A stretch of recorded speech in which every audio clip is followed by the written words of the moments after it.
Hello, good afternoon. I hope you are enjoying our transmission today. My name is Helen Eric Germany. Here is the news in brief.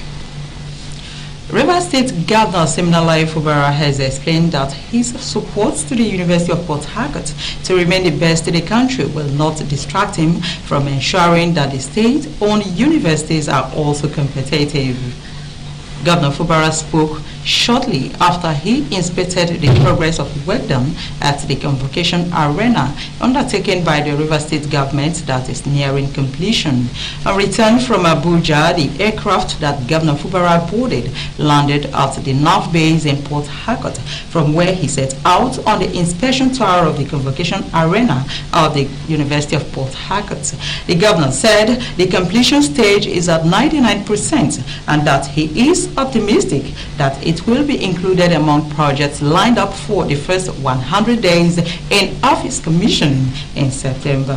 He added that the support to the University of Port Harcourt will strengthen its capacity to retain its ranking as the first university of choice in Nigeria. The governor pointed out that aside commissioning more school infrastructure in the coming days, his administration is determined to implement youth empowerment and sustained support for small and medium businesses that will improve the economic well-being of Rivers people. Governor Fubara also, on arrival, inspected the state-owned Bombardier Global 5000 aircraft that had been returned after repairs and maintenance work were done on it because of the technical problems that it developed a year ago. Minister of Arts, Culture and Creative Economy, Hannatu Musa Musawa, has called on songwriters and music artists across the 6 geopolitical zone to come up with a theme song for the country. Musa Musawa, who disclosed this shortly after assuming office, said one of her priorities was to have a national theme song for the country that would help strengthen the belief of citizens in Nigeria projects. She also promised to give her best to rebrand Nigeria's image. The minister maintained that the country can no longer be associated with negativity such as poverty, fraud, terrorism, and other forms of criminality. According to her, changing the nation's image positively beyond the shores of this country will require the collective support of all well-meaning Nigerians, noting that effort will be made to ensure the country's creative industry attracts improved foreign earnings. Nigeria Security and Civil Defense Corps has arrested 13 suspected railway vandals with large quantities of long rails and sleepers worth 800 million naira. According to the statement signed by the Corps spokesman Babawale Afolabi, the suspects were arrested by the Commandant General Special Intelligence Squad.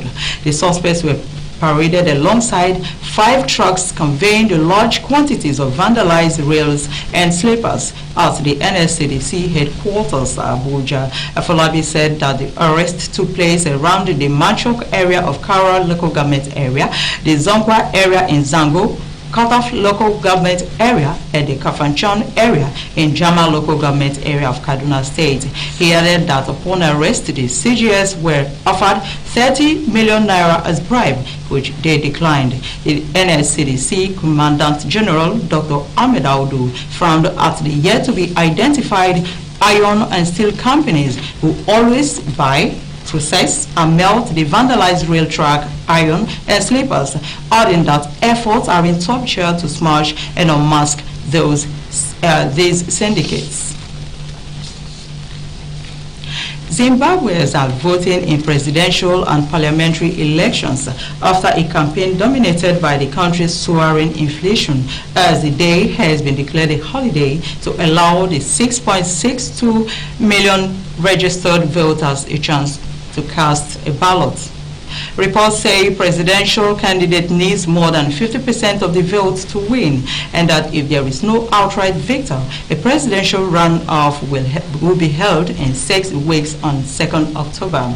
It is first election since the death of Robert Mugabe, the man who dominated Zimbabwean politics and the ruling ZANU-PF party for decades. Ahead of voting day, election officials were setting up polling stations in the capital, Harare, and removing political posters that were in close proximity to comply with electoral laws.